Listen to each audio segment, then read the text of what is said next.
Mr. Blair, you say you take responsibility, you apologise.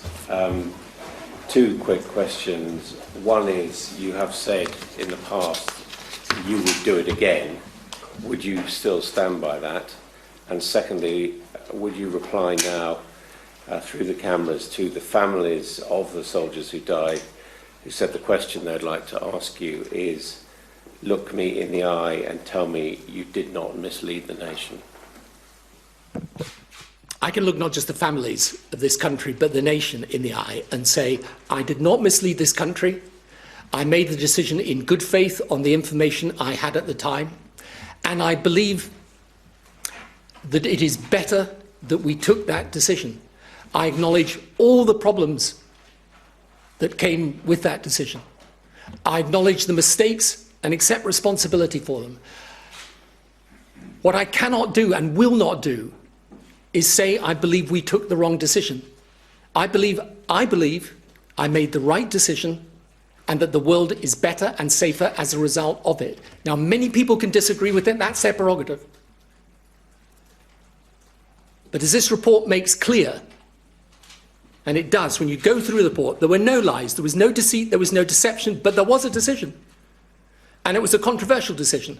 A decision to remove Saddam and a decision to be with America. Now, many people would disagree with both of those decisions. Sir John Chilcot came quite close to it this morning. That's fine, but if you're going to do that, you have to say what the consequences of the opposite decision would have been. Because the point about being Prime Minister is you're the decision maker. You sit in the seat and take the decision. And your obligation to the country is to take it as you believe it to be. And all of this stuff about lies and deceit, it's all a way of getting us to obscure what is the essence of the question. At that time, in March 2003, was that the right decision? And now, as we look back on it, 13 years later, would it have been better if we'd taken the opposite decision? And what would have been the consequences of that opposite decision? If you can't answer that question, then you're a commentator and not a decision maker. So I had to take the decision. And sometimes when people talk about this and talk about me in this regard, as if I don't care about the loss of life or the grief and suffering of the families, not just the families of our armed forces, but the families of all those who have died in Iraq since 2003. But I had to decide, are more people going to suffer? Are more people going to die if we leave this brutal dictator in place who'd already killed so many people? So that's the decision, I'm afraid. Tony Blair, you wrote to George Bush in July 2002, 9 months before the war, I am with you whatever. Now, that does sound, and it was read by the Americans, like a blank check for war. Well, first of all, it wasn't. Did you do enough to disabuse them of their reading of that as a blank check for war? First of all, by the way, as the correspondence, not least between Colin Powell and Jack Straw makes clear, they didn't read it in that way.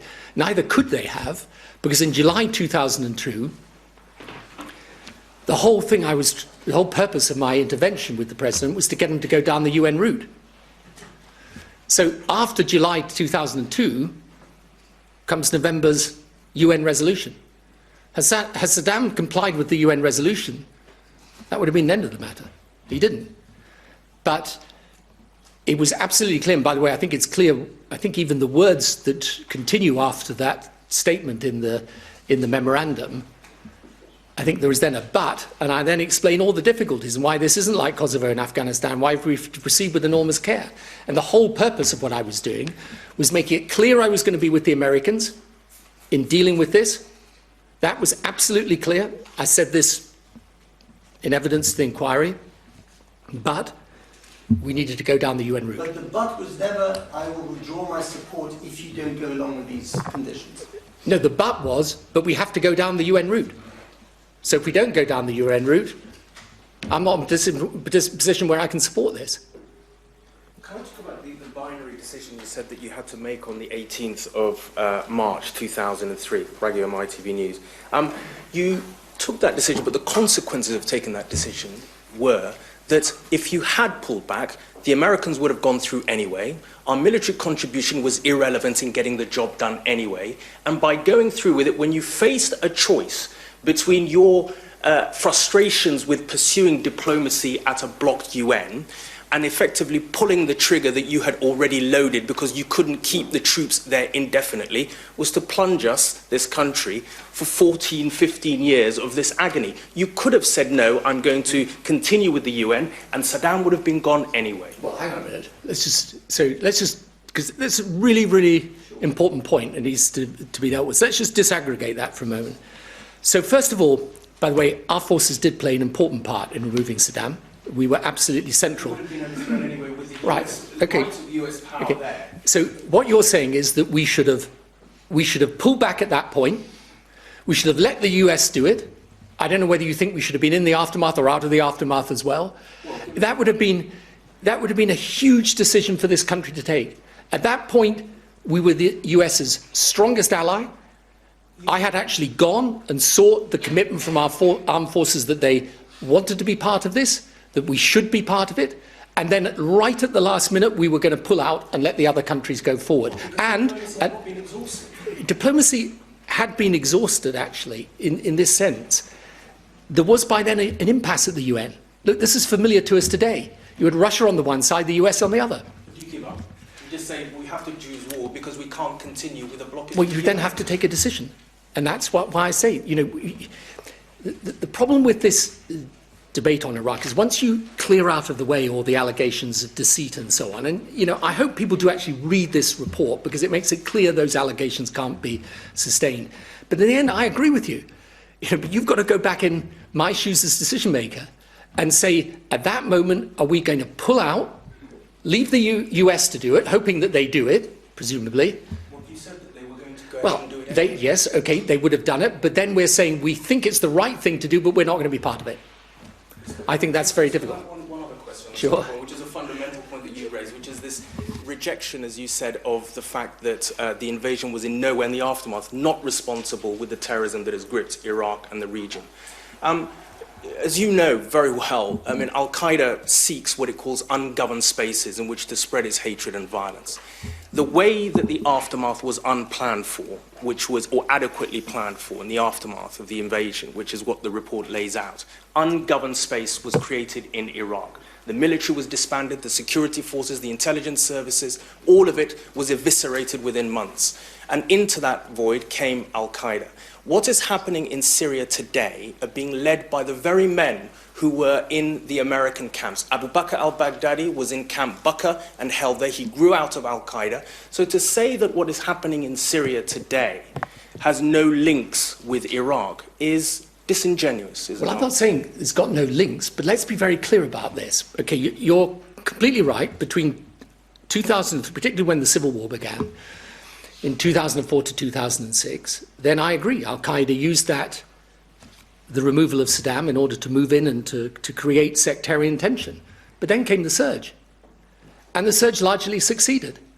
So what shifted after 2010, remember, Iraq had an election in 2010. They elected their government then. Actually, the leading party in that election was one that was essentially secular. After that time, what changed dramatically was Syria. Now, you're right that there are people from Iraq who then went into Syria, but it was in the chaos of Syria, exactly the same point, by the way, in the chaos of Syria, in that ungovernable space, that's where ISIS came into being. They headquartered themselves at Raqqa, and they then went back over the border into Iraq. Now, my point, because we've had a debate about Syria these last years, my point is, I agree, when you leave that space ungovernable, that is where terrorism breeds. But non-intervention can also lead to those spaces being created. Partial intervention can lead to those spaces being created. And the one thing I've got to say about this report, and I say this with respect, but it's the difference between people writing a report and taking decisions. Nowhere in this report do they say what they believe would have happened if we had taken the decision they don't quite advocate it, but they imply. Nowhere did they say that. Now, if people are going to say the decision was wrong, they have at least to consider the points that I'm making. that Saddam might have gone back and reconstituted his program, as the Iraq Survey Group finds, and we might have had the same situation in Iraq today as we have in Syria. And let us be clear, in Syria today, more than double the people that died in Iraq have died in Syria, with the worst refugee crisis in World War II, and that is where we didn't intervene and remove the dictator. Robert. So I'll move along the rows if that's okay then. You've got a fundamental disagreement with Chilcot. I mean, Chilcot says that you went to war when there was no imminent threat from Saddam. He does say that the legal process for authorising the war was unsatisfactory, that there was no proper planning and preparation for the aftermath, that intelligence was flawed, and that our troops were inadequately resourced and therefore put at undue risk. Now, you have said two things today. On the one hand, you have created the impression that you're apologising, but you've also say that you stand by your decision to go to war. So what I'm unclear about, and I suspect people watching this now are unclear about, is what are you apologising for today? For the mistakes. But what mistakes? What are the mistakes that you acknowledge? The mistakes on planning and process, I absolutely acknowledge. And I accept responsibility, and I'm not passing responsibility off to someone else. I accept full responsibility for those mistakes. But it's not inconsistent with that to still say that I believe we took the right decision. And the difficulty with a report like this is those two things get mixed up together. And by the way, in the first part of this military campaign, I mean, at one point, I think, again, in his statement, at least this morning, Sir John says, well, we didn't achieve our objectives. So the first part of this campaign was a brilliant military success, and the British troops, by the way, deserve enormous credit for that. What happened afterwards, we know. But the question is, would we be in a better place today if we'd taken the opposite decision? And that's the point of disagreement. Would you do it again? I would take the same decision. If I was back in the same place with the same information, I would take the same decision, because obviously that's the decision I believed was right. All I'm saying today, because obviously some of the intelligence has turned out to be wrong, the planning wasn't done properly, I have to accept those criticisms, I accept responsibility for them.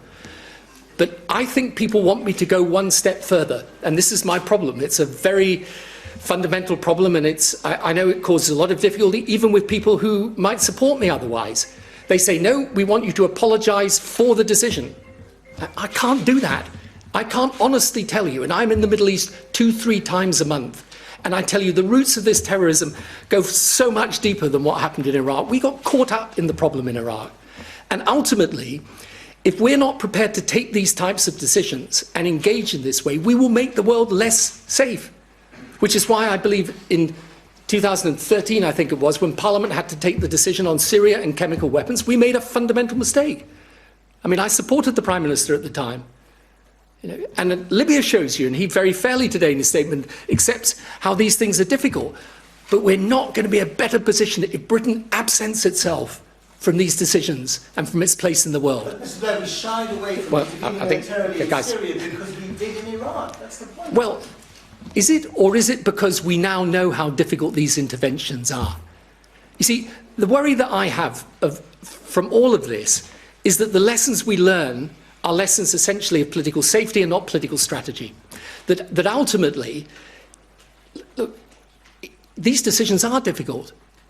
I mean, I don't regret taking the decision, but there's no doubt about how difficult it's been, how controversial it's been, how much it's overshadowed. I mean, I'm of no significance in this at all, but it's obviously overshadows everything people think about me. Of course this is really difficult. If we had intervened in Syria, it would also have been really difficult, by the way. But in my view, it would have been better if we'd taken the action rather than not. So, look, this is where, I understand all the criticisms that the report makes of the process. But I do think, and I try to do this, it's too long to go into all these things, but there are real lessons of political strategy and military strategy. I don't see where these are in this report. I don't see where it tells you what's the right capability today to try and defeat this terrorism. What sort of alliances should Britain be constructing in the world today? How does Britain make sure that it leverages its power in the most effective way to defeat this terrorism?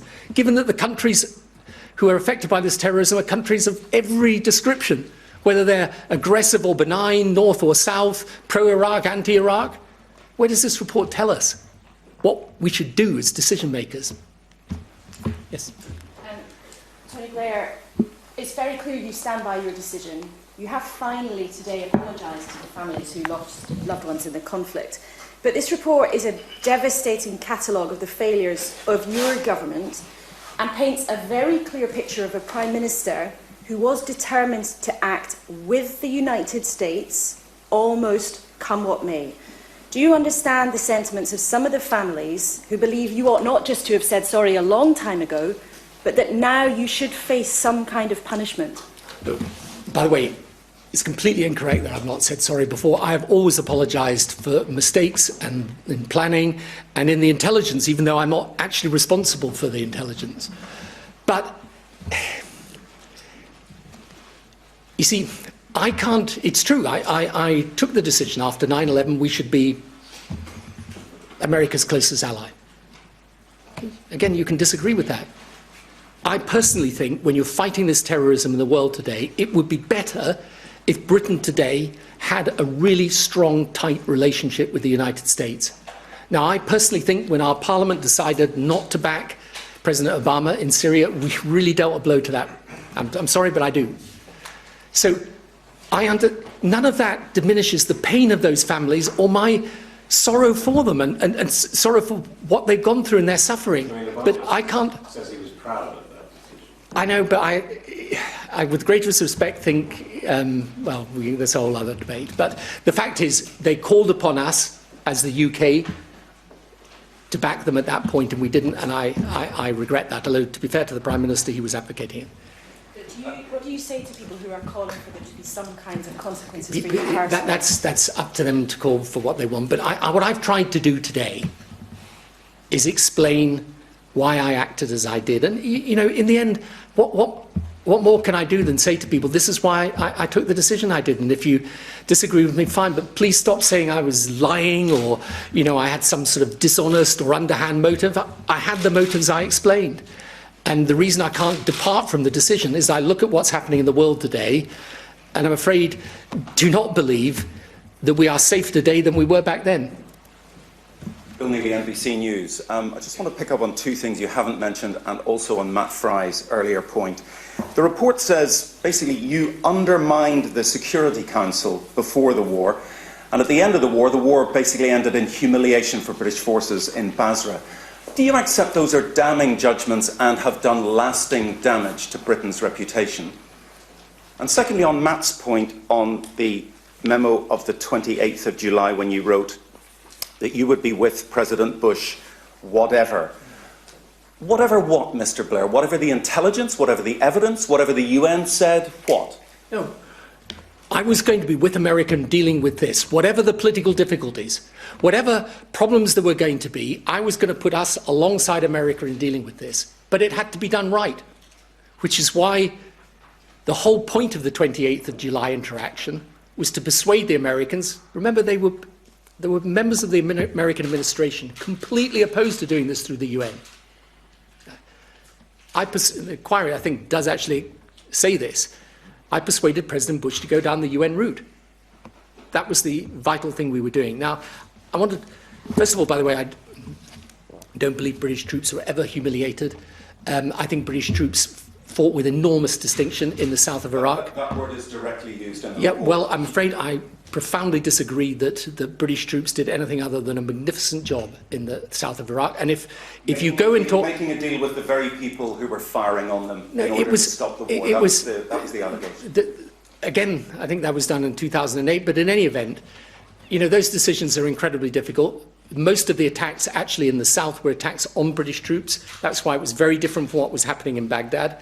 So anyway, there can be a debate about that, but I just want to place on record. I mean, when I was Prime Minister, all I can say is I found our armed forces absolutely magnificent. Every time they had to do something, they did it, and they did it in a brilliant way. And I won't accept any criticism of them, whatever. Now, on the UN Security Council, again, this is a really important point. Because we face exactly the same problem today. And I might say in parenthesis, you know, the UN Security Council, you can see in Syria how deadlocked it's been. And I don't notice President Putin going and seeking UN Security Council authority for the things that he has done.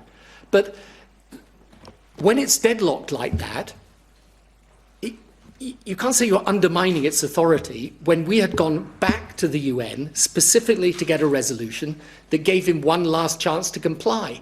The Americans wanted to do this military action, by the way, much earlier. The reason it was delayed was because we went through this UN process. So I understand, of course, it would have been better politically to have done it with a UN resolution. But by then you had a blockage. You had stalemate. Yeah. Tom? We're literally go around. Is that all right if we just go around the... Tom Newton-Dunn from The Sun. Mr. Blair, you've talked entirely so far about the decisions before the war, almost nothing about the decisions in the aftermath and during the occupation period. Commanders on the ground, Chilcot says, urged you to reconsider the strategy. You yourself told George Bush in the letter in June 2003 that we are not geared up for this. It was quite clear at that stage something was going badly wrong on the ground. Why did you not therefore change that strategy, either pull the troops out or surge and reinforce them like the Americans did? Why did you just allow them to continue, which is what led to so many of their deaths? Well, first of all, I don't believe that did at all. I mean, if you'd withdrawn the troops, I think that would have been very difficult. There was no need to surge the British troops at that point. We, of course, did adjust the strategy enormously, and you rightly say we're in correspondence continually with the Americans. I was saying, particularly after my visit, I think in May or June in 2003 in Iraq, we had to shift strategy. We did. We then put a lot more emphasis on building the Iraqi security capability. We made sure that, for example, the electoral process was put in place so that they could have an election as soon as possible. Remember, Iraq was a country that was governed by 20% governing the other 80%. That's why in the end it was never sustainable. And why had the Arab Spring, when the Arab Spring happened, Saddam had been in power, he would have been subject to the same revolt that was going on elsewhere. But it's not correct that we didn't shift strategy. But the inquiry itself says, and we can look out the reference, that they can't actually identify any other strategies that would have worked. And the reason for that is very simple. You get to a certain point with these terrorist groups where it's not the planning, it's the fighting. And that fighting had to be done, and it was done by our troops with enormous courage, and the Americans, and the troops of other nations. Remember, there were 40 nations in this coalition. Yeah. Owen Bennett, Huffington Post. So John Chilcot said that you were warned that military action would increase the threat from Al-Qaeda to the UK and UK interests, and you were warned that an invasion might lead Iraq's weapons and capabilities falling into the hands of terrorists. If you were warned about that before the invasion, wasn't that precisely the grounds on which you wanted to reduce Saddam? So surely, knowing that, you'd be thinking you're making the situation worse.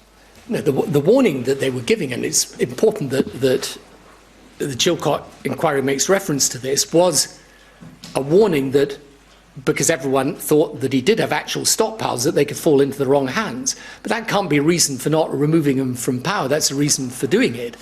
As for the threat to the UK, I accept again, if the UK stands up in this fight against extremism and terrorism worldwide, if our forces are engaged in this, these people will try and attack us. They're attacking the French because of what they've done in Libya and Mali. Beyond doubt, they will do that. But my point is, they would try and attack us anyway. They've attacked the countries who are pro-Iraq and the countries that have nothing to do with Iraq. I mean, where did Belgium fit into anything to do with Iraq? So my point is, I understand, yes, it's true, if you stand up and you take this action, these terrorists will try and target you, but frankly, they'll target you anyway. And that can't be a reason for not taking them on and fighting them. David Hughes from the Press Association. Given that Chilcot has found there was no imminent threat from Saddam and that the process of the military build-up had been in place long before, how was it that the troops were so poorly equipped? How was it that for the aftermath they didn't have the correct equipment, there were not enough helicopters, not enough IED-resistant vehicles in place? And do you accept the resources were far too stretched trying to fight in both Iraq and Afghanistan? Well, I don't accept the latter point. And by the way, when we made that additional commitment to Afghanistan, I was very, very clear. I remember the cabinet meeting very well, where I said we must not do this unless we can do both missions. And I think you will find that the report also says there was no occasion where we were asked either for more money, for more equipment, or more equipment where we said no. And both myself and Gordon Brown at the time made it absolutely clear that whatever was requested should be given. Now, I do have to say, you know, we were absolutely prepared for the campaign to remove Saddam because it was brilliantly successful, and we should never forget that. That was one. There were two strategic objectives, okay? One of which we succeeded, and in one of which we have not. The one in which we succeeded was to remove Saddam and remove him as a threat. The other was to make Iraq free and secure. That's true. They've got elections today. They've got an elected government. They are a legitimate government. They're fighting terrorism today. But it's also true that particularly in that immediate aftermath of removing Saddam, we did not provide the security we had promised. Yeah. The families who have lost loved ones in Iraq are now saying they're prepared to take legal action against you personally. Do you think they're justified in doing that? I obviously stand by the decision I took, and I've explained all of that today. I understand their, not just their grief, but I understand their anger and their concern. But I need people also to try to put themselves back in my shoes at that time taking that decision and understand why I took that decision, why I think it's right, and why I will never ever accept that those troops who got injured or gave their lives in Iraq did so in vain. I believe they ended up fighting, after we got rid of Saddam, they were fighting exactly the forces of extremism we see everywhere in the world today. And that's why even as I sympathise profoundly with the sorrow, I cannot accept the implicit nature of the criticism, which is that they died in vain. I do not believe that they did so. You know, in the first 6 months of this year, it's worth just reflecting on this. 3,500 troops, troops of different countries, have lost their lives fighting this terrorism. 3,500. This is a battle that's going on day in, day out around the world. Our troops were involved in that battle, and I will never ever accept that in fighting it they fought for a cause that was worthless or in vain. As a Little Daily Express, I'm still not clear on what mistakes you actually think you made. Perhaps you could name two specific things that you wake up in the middle of the night thinking, I really should have done that. Not just general, there were mistakes made, but specific mistakes that you think you made. Specific mistakes. Look, one thing that the report actually doesn't do, but I reproach myself for, is that I think when you look at what we found, I think now if I was planning such a campaign, I would look far more carefully at the possibility of the link of external people linking up with internal elements of insurgency or insurrection. Now, there were scattered warnings, though not really about Iran or Syria, by the way. But that is the fundamental thing that almost made Iraq ungovernable until the surge. The fundamental thing that went wrong. It's not complicated. It's absolutely clear. It's external elements in Iran linking up with Shia extremism, from outside Iraq, Sunni extremism linking up with al-Qaeda, and then, as we now know and discovered in these last couple of years, Syria deliberately sending thousands of people to join the insurgency across the border into Iraq. That is something I think about the whole time. And one of the things that you learn exactly the same from Syria and Libya, is it's when the external elements join up with the internal elements that you get a problem that can be almost ungovernable. And one of the reasons why it's so important actually to learn the lessons, for example, a military strategy, is how do you deal with that? And unfortunately, the report doesn't really deal with that. Yes. Jason Groves from the Daily Mail. Jeremy Corbyn today said that you misled MPs, pointing to the section in the report which says you prosecuted the case with a certainty which was not justified. there's been a call from the Labour front bench for you to face prosecution. How do you feel about sort of splitting the Labour Party in the way that this decision appears to have done? The important thing about a decision like this is you take it for the reasons you believe to be right. And, by the way, there was no misleading of Parliament.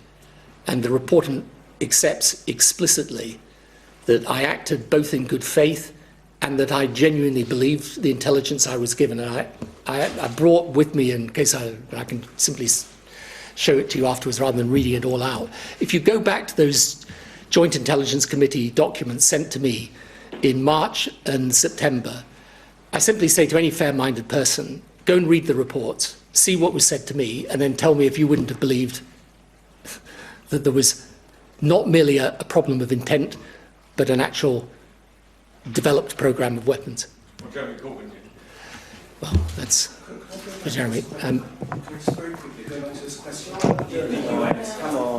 Sorry, I think otherwise. Rowena. Yeah. Rowena Mason from The Guardian. Can you be more specific about the errors that you are apologising for, the errors of planning and processes? Which things happened that you are now sorry for? I mean, I think to the point that I was just making earlier, although it's not actually something the inquiry particularly centres on, it's the analysis of the analysis pre-conflict, of the possibility of external elements linking up with internal elements. But there are things that I've accepted during my statement. You know, I think in retrospect, it would have been better to have more formal options papers presented to Cabinet at certain points. I think for sure now you would approach the situation differently in how you interacted with the United States, and I accept that as well. I think there are various process points, for example, disclosing the Attorney General's advice to Cabinet would have been simpler and better to have done that. I don't think any of those things would have altered the nature of the decision, but I'm perfectly happy to accept responsibility for them. But I do think at each point of this, once you've done that, you come back to the decision. Yeah. Nick Watt, BBC Newsnight. Can I just ask you, you've expressed sorrow for what happened in the most emotional statement I've heard you make on Iraq, but then you say on the fundamentals you stand by your decision. Can you see why that explains why people don't trust you and why potentially there is this rupture between the political elite and voters, that we have a teary Tony Blair saying, I feel your pain, but fundamentally I did nothing wrong? And if I may, you say that for us to understand what happened, we need to understand how the calculus of risk changed after 9/11. But you were told then, and we know now, that there was no link between Saddam Hussein and Al-Qaeda. But there were links between Al-Qaeda and some of the Gulf Arab states who you maintained strong diplomatic relations with when you were Prime Minister, and upon whom you've built your business career since then. First of all, by the way, I didn't. But anyway, secondly, there is actually no, just think about this for a moment, there is no inconsistency in expressing my sorrow for those that have lost their lives, my regret, and my apology for the mistakes, but still saying I believe the decision was right. There is no inconsistency in that. I understand why that makes people, some people at least, angry with me, because they want me to say what I can't, in all frankness, say, which is that I think we should have taken a different decision, that either we shouldn't have been with the US or we shouldn't have removed Saddam. I can't say that. I don't believe it. So I think in the end that's, I mean, I'm sorry again if people find that difficult to reconcile. But you know, I spend so much of my time thinking about this issue. I spend so much of my life analysing it. You know, I would be making a concession I didn't believe if I said to you, I think if we'd left him there, it would be better. And I only say, you know, when you look at this report, and this is the problem with a report like this, for example, they say that the Iraq Survey Group findings are significant and they endorse them. But that's got to make a difference to your analysis of this situation. If that report is right, sanctions would have gone, we wouldn't have removed him, and he would have been back to doing what he was doing. Surely I'm entitled to say, if you're telling me the decision's wrong, you've got to tell me why either that report's wrong, or if it's not wrong, surely it makes a difference to your analysis of the decision. So, look, I've said that already, but the other thing is on the links between AQ and Saddam. You know, it was never our case. There were elements of the American administration that argued that there was a link between Saddam and al-Qaeda. That was never my case. My case was the one I expressed today. It is the one I expressed at the time. I think it is still one of the biggest risks we face, which is if you allow the proliferation of chemical or biological or nuclear weapons or its technology, then the risk is it falls into the hands of these terrorists at some point. That was our worry. And remember, I was taking this decision not 18 months after 9/11, when we'd seen the mass casualties, and when we realised if these people could kill more people, they would kill more people. Rob Hutton from Bloomberg. Can I just pick you up on something you said just then, that you would handle a relationship with America differently? I think one of the things a lot of people felt at the time and since was they looked at your incredibly close relationship with George W. Bush, and frankly a lot of people here looked at George W. Bush and said, this is not a man that we trust to make these types of decisions, and he seems incredibly gung-ho, and there's Tony Blair just off going along with him, and that seems in many ways to be borne out by the report today, that you didn't have the influence that you thought that you were having. What would you do differently? And just, are you still in contact with George W. Bush? Do you still speak? By the way, I'm in contact with all the former presidents I work with. But where I was talking about the relationship with the US, I mean very specifically on the planning for the aftermath.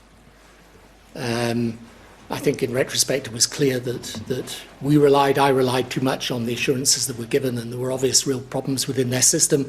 Those problems have been well documented and well analysed. I just don't agree with people about the relationship with the US.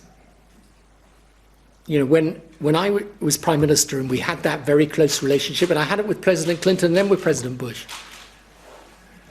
it was important. If I hadn't had that closeness of relationship, I don't know that we could have done Kosovo in that way. That really depended to a large degree on my relationship with President Clinton. With President Bush, we made a huge difference. We got them to go down the UN route. So it's no great secret the Vice President and many parts of the administration did not want to do that. President Bush, I think in part of my prompting, was the first American president to commit to a Palestinian state, was the first to agree to publish the roadmap, despite the strong opposition of the then Israeli government. In 2005 at the G8, we got American commitments on Africa and indeed on climate change that would never have been secured without the closeness of that relationship. I mean, one of the things I believe about this country is that in today's world, it's got to exert maximum influence and power through its relationships. And I always said, and you can go back and you can read it, you've got America on the one side, Europe on the other, you keep both relations strong, and in doing that, you will have a much better ability to influence the world in the way that you want, in the interest of your people, in the national interest. And that's when, as I say, a majority of European nations were with us in that coalition, by the way. It wasn't just Japan and Australia and others. A majority of Europe came with us. So this relationship with America, they say in their report, by the way, and I just wanted to pick this up because, I completely disagree with this. They say, well, France and Germany have got a strong relationship with America today, despite their disagreement at the time. Yeah, their disagreement at the time was a real problem for their relationship. And subsequent leaders had to work very hard to create the relationship with America today. And I do believe that with this fight against terrorism, we're better to be strongly alongside the US. I think it's necessary for our own security. But, other people can take a different view. Jason Beattie from the Daily Mail. Do you think, in retrospect, you were too trusting of the intelligence services and the information they provided to you? And do you think it was a dereliction not to have probed that information more closely and more rigorously? And secondly, can I come back to Nick's point? One of the findings of Sir John's report is he says that the way the case for war was presented has left his quotes a damaging legacy which has undermined trust in government. Do you think there are consequences for that and they've been seen more recently? Well, look, first of all, when the allegations first surfaced that we had falsified or improperly interfered with the intelligence, you might remember I agreed to hold the Hutton inquiry. I was putting the government and myself in a position no government or prime minister ever put themselves in before, in terms of giving evidence, being cross-examined. There have been 5 separate reports. The Butler inquiry, Foreign Affairs Committee, there's another report, and then this one. All of which find, and it's actually there in the report, that we did not improperly influence that intelligence. That wasn't my question. No, but your question was about trust, and look, let's be clear, the allegation of trust, when it comes to me, goes very quickly into the allegation you lied about the intelligence. That's what people say the whole time. Right? Now, actually, if people are being fair and read the report, that allegation should be put to rest because it's not true. And it never was true. And it was inquired into again and again and again. Of course, if people think the Prime Minister of the day has lied to them about intelligence, it's going to damage trust. But I didn't. Now, on the intelligence itself, look, one of the sensible, one of the areas of the report I do agree with are all the recommendations around intelligence. And there are people better qualified than me to explain why these recommendations are sensible. That is absolutely right, and we can learn the lessons from that. The only thing I say to you is I obviously relied on the information I was given, and I will never criticise our intelligence people because they do a fantastic job for this country. The damaging trust in government. Dealt with it, didn't I? I think so. Lucy Fisher from The Times. Jonathan Powell and David Manning urged you to remove the phrase, "I will be with you whatever," from the key memo to George W. Bush. Given that you had been warned that that phrase, that pledge, went too far, and the significance of it, isn't it disingenuous to claim that it wouldn't be viewed as and wasn't intended as a blank cheque to the US? Well, it's not.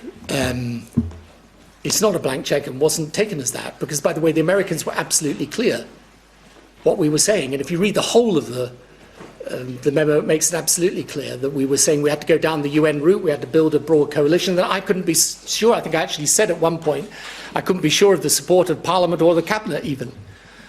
And they were more concerned about whether there were, I think there were earlier words that were used that were taken out. The fact is, yes, of course, everyone was concerned, but I was also concerned to make sure that at that crucial moment in time, when I was right on the cusp of this argument in the centre of the American administration, do you take the UN route or not?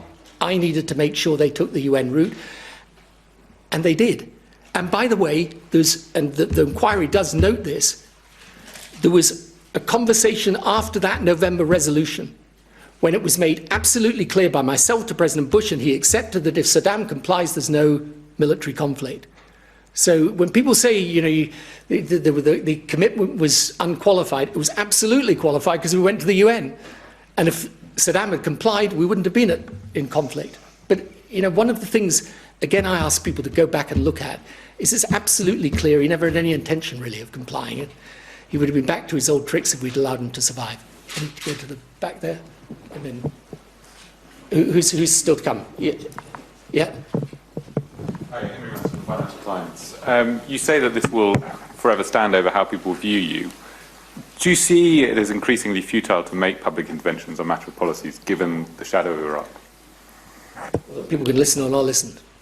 I mean, it's up to them. I think there's more understanding in the country than you sometimes think of the fact that people know that when you're Prime Minister, you have to take decisions. I think the single most important thing is that people understand I took it in good faith. That is really critical, and, you know, I think to be fair about it, this report at no point says I was taking it for reasons other than the reasons I gave, or that I took it in bad faith.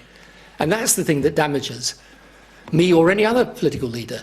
You know, one of the things I sometimes say to people as well is that the time you should trust a politician most is when they're doing what's hardest. You know, when you're doing what's easy, okay, most politicians can do that. But I had to take a decision that was really hard. And, you know, despite what people may think, I thought about that decision really, really deeply then. And I go back over it all the time. All the time I relive it, every single day. There's not a single day that goes by that I don't think about it. But I always come back to the nature of it. Right to remove him or not, right to be with the US or not. There's no way, there's no third way in that. I'm afraid you're either there or you're not, and that's what I had to decide. So if people don't want to listen to anything else I say, then I can't help that, I'm afraid. That's their decision. Yeah. Mr. Blair, Jim Waterson from BuzzFeed News. Back in 2003, you said that history would be the judge of your decision to invade Iraq. And 13 years on, this is history's first proper judgment of the decision to invade Iraq. Why is it that you seem to be rejecting some of the key findings, and how do you think history will treat this decision? Well, if history is going to judge Iraq and removing Saddam in 2003, let's be very clear about this decision. It cut with the grain of what's happening all over the Middle East. This is why I think when people, I hope in the end, and I believe, by the way, that Iraq will stabilise and the Middle East will stabilise. Because my analysis of what's going on in the Middle East is there's one big struggle to get rid of sectarian religious politics and replace it with pluralistic, tolerant, religiously tolerant politics. And it's about the desire for rule-based economies and not corrupt economies. Now, I think those are the two things that people are struggling for all over the Middle East. Iraq under Saddam had no chance. Iraq today has a chance. So what history ends up deciding about Iraq is going to depend a lot on what happens in the future. But I just ask people to think about this for a moment. All over the Middle East, these regimes have gone.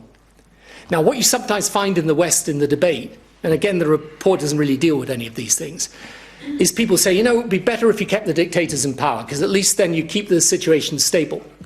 There's two things we should remember about that. One, there was no stability in Iraq if you were Kurdish or you're Shia. You were subject to brutal, brutal repression. And secondly, that stability is not going to hold. That's what the Arab Spring teaches you. And that's why, in a sense, what we did was move ahead of that. But that's not the reason we did it, but that's why when history looks back on this, yes, you can go to all the mistakes in foresight and planning and process and all the rest of it, but when you come back to the basic decision, I believe that history will take a different view. Tom Peck from The Independent. Today you stand by the decision to invade and you say that it was right to maintain the relationship with the US. Had you been dealing with a White House that was not committed to an invasion, would you have sought to persuade them that an invasion was the correct thing to do? Well, that is a very good question, actually. I mean, I think after 9/11, I was definitely in favour of dealing with the potential for chemical, biological or nuclear devices falling into terrorist hands. So I would have definitely been in favour of doing that. And I think any American president at the time would have been in favour of doing that, by the way. I can't say how the path of the negotiation would have been different. I still think, remember the first military action I ever took was with President Clinton in Iraq. And it was after that action that it became the official policy of the American government to change the regime in Iraq. That's one of the tensions in policy making between ourselves and the Americans all the way through. Their policy was regime change. It wasn't our policy. Our policy was the security aspect. So I can't be sure, but the one thing I know, and there are a lot of criticisms of President Bush, obviously, but the world is subject to this terrorism and violence, which is essentially what happened to us in Iraq, it happened to us in Afghanistan. It's happening the world over, and I don't think we've got the right strategy yet to deal with it. And I think what's important is that we learn the lessons both of the Bush period of policy making, but also of the last 8 years as well. And the consequences of the Arab Spring in Libya and Syria. And so I don't know how it would have turned out if we'd had a different American president. But I was facing the situation I was. Hi, William James from Reuters. You asked people today to put themselves in your shoes as Prime Minister. If I could just turn that on its head and ask you to put yourself in the shoes of an Iraqi citizen who's seen swathes of the country overtaken by Islamic State, 150,000 civilian deaths, regular bombings like the one that killed 250 people this week. Would you still be able to say that they're better off? Well, you should let the Iraqis speak for themselves in this. And I think what you'll find is that some will say no. But if you're Kurd, if you're down in the south, I think you will find a different perspective. I think, one of the things that is strange about this situation is that there was a very strong statement put out by the aide to the president of Iraq today, saying why he thought Iraq was better off as a result of this. And I just make the point that look at Syria and look at Iraq. In Iraq, you've got a government that's fighting the terrorism, and they're doing so, okay, with whatever difficulty, but they are. And one of the reasons for these terrible attacks, like the one earlier in the week, is precisely because the Iraqi government, with American and other support, is gradually squeezing them back and out of Iraq. They've lost something like 50%, I think, of their territory in Iraq. So, that is, again, something that will develop over time, but it's important that if people say what Iraq is like, they put both sides of the situation today. And, I know from the many messages I receive from Iraq, and I keep in touch with people there, yes, there will be some people who will strongly disagree with what we've done, but there will be other people who say, no, despite all the difficulties, it was the right thing to do. We've got 3 more to go. I'll come back, Nick, in 1 second at the end. Thank you. Nick Robertson from CNN, and thank you for taking all these questions. The inquiry said you overestimated your ability to influence American decision-making. Yes, you were able to get them to move towards the UN Security Council in the first case. But when push came to shove and the second Security Council resolution loomed large, were you really able there to use your influence? Do you recognize what the inquiry says, that you did overestimate your ability to influence? And I just want to add a second question, if I may. We've heard you talk a lot about how you had to make the decision, I had to make the decision, I had to do this. The inquiry is implicit that there were times when you could have shared more information with your colleagues, broadened your decision-making. Do you recognize that about yourself? On the second point, yes, I think there are times when that would have been sensible, although this was the continual discussion with all my colleagues. But I agree that it might have been, in retrospect, better if we'd had a measure of formality in some of the papers presented and so on. I accept that. But it was impossible to be in the cabinet at the time, and we were discussing this literally, 26 times I think we discussed it in cabinet, and a lot of these were detailed discussions. I didn't overestimate my influence with the US, by the way. I was completely realistic. We were a junior partner. 95% of the assets in the Iraqi mission were American. But I thought it was important, and remember, as I keep going back to the time, my worry after 9/11 was that America decided it was going to go on its own, without a coalition, and go after the people that had caused this destruction in their country. And you've really got to go back to that time and feel that atmosphere. And one of the reasons why I wanted America to recognize us as a strong, reliable ally, that's why I used words like, I'm going to be with you come what may, not unconditionally and unqualified. I couldn't do that. But I wanted them to know, you've got someone who's alongside you here, precisely because I wanted then to build a coalition. And that coalition actually held together well in Afghanistan. Now, when it came to Iraq, I pulled them into the UN process precisely to build the coalition. We could have built it then. When we came to the second resolution, I again persuaded President Bush didn't want to give any more time at that point. I actually constructed with the inspectors 6 tests that he had to comply with. And the Americans did not want that resolution.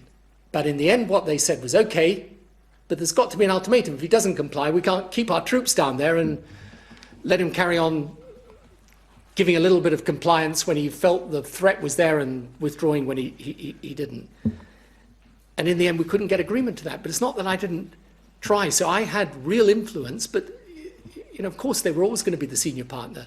And one of the difficult questions for Britain now is, given that you're going to be in these types of missions, I mean, what is the likelihood of British military participation in the world today? It's almost certainly, the Falklands is a totally exceptional set of circumstances. The likelihood is you're going to be facing not an attack on your own territory, but you're going to be working in coalition with others, probably under the leadership of the United States, in these countries where this Islamist terrorism exists. We've got to decide as a country, are we, because that means you're part of a coalition and you're a junior partner in that coalition. That is inevitable. They didn't say that you didn't try, but that you overestimated your ability. Well, I had a very clear estimation of my own influence, and I used it insofar as I possibly could. But you have to understand, the American administration were absolutely clear what they wanted to. And so in the end, as I say, the decision is, were you with them or not? And I found it difficult to follow, particularly for what Sir John Chilcot said this morning, where I thought he struck a somewhat different tone than part of the report. I found it difficult whether he was actually saying, well, you just shouldn't have gone with America, or whether he was saying you shouldn't have gone then. But I didn't have the ability to delay at that point. I had to decide. I mean, I understand what he's saying, and I thought about that at the time too, but in the end, if someone's going to take, I do really feel this, and I think I've got the right to say this at least, that if someone's going to say the decision's wrong, they've got to spell out what they say would have happened if I'd taken the opposite decision. And what isn't fair is to say, well, I don't think you should have done that, but I don't take a view on what you should have done. I'm afraid that's not decision making. Enrico Franceschini, La Repubblica, Italy. Mr. Blair, do you feel more anguished or relieved or perhaps worried by this report? Look, this is an issue which I think about all the time and people ask me about all the time. I don't suppose this report will bring this issue to an end, but it should, as I say, put to rest some of the allegations around good faith. And I think this is important. People can criticize me for the planning and they can criticize the decision. But if people are being fair and they read this report, they should not from now on criticize good faith. But, we live in a political world. Okay, Nick, you get the last question here. Thank you. Nick Watt, BBC Newsnight. Thank you for being generous with your time and taking a second question. Can I just ask you on this question of trust? One of your big themes today is Britain needs to stand tall in the world's multilateral institutions, punching above its weight. But surely that vision is crumbling before your eyes after the vote in the referendum. And is there not a part of you that thinks that the reason for that vote is this disconnect between the political elite and voters? The voters don't trust the political elite. And do you not think that we can trace that back to the 18th of March 2003, when a British Prime Minister took this country to war on a prospectus which, diplomatically speaking, turned out to have a few question marks over it?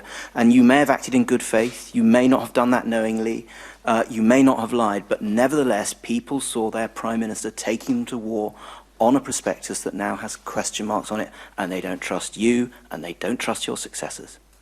Well, I think there's a bit of a stretch to go for the European referendum back to this. I mean, you know, the question of trust in politics is a whole other issue. I think you're entitled to two things as a member of the public with your political leaders. I think you're entitled to them taking the decisions in good faith, but I also think you're entitled to have them take the decisions.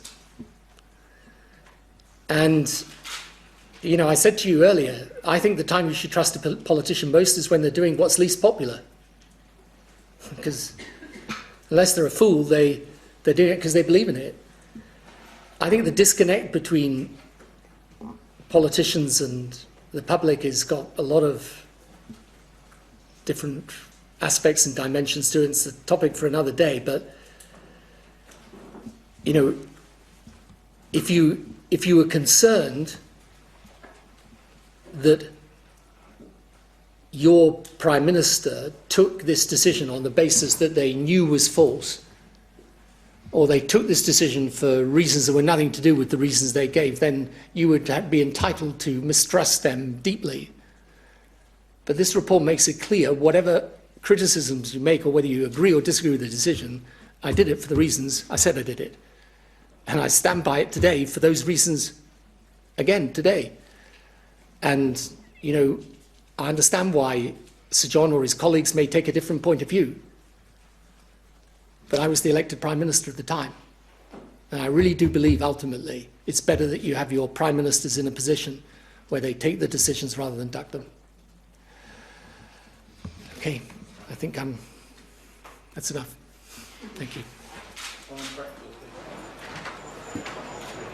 Well, there was Tony Blair talking for the best part of 2 hours with his defence of his strategy over Iraq. And at the beginning, his voice seemed to crack with emotion when he said that he expressed more sorrow, regret and apology than people may ever know or might believe. And he also said that his decision to invade Iraq in 2003 had been the hardest, the most momentous, the most agonising that he took as a Prime Minister. He said he would apologise for the mistakes that there were, and some of them outlined in the Chilcot report that's been published today, but not for the decision itself to invade Iraq.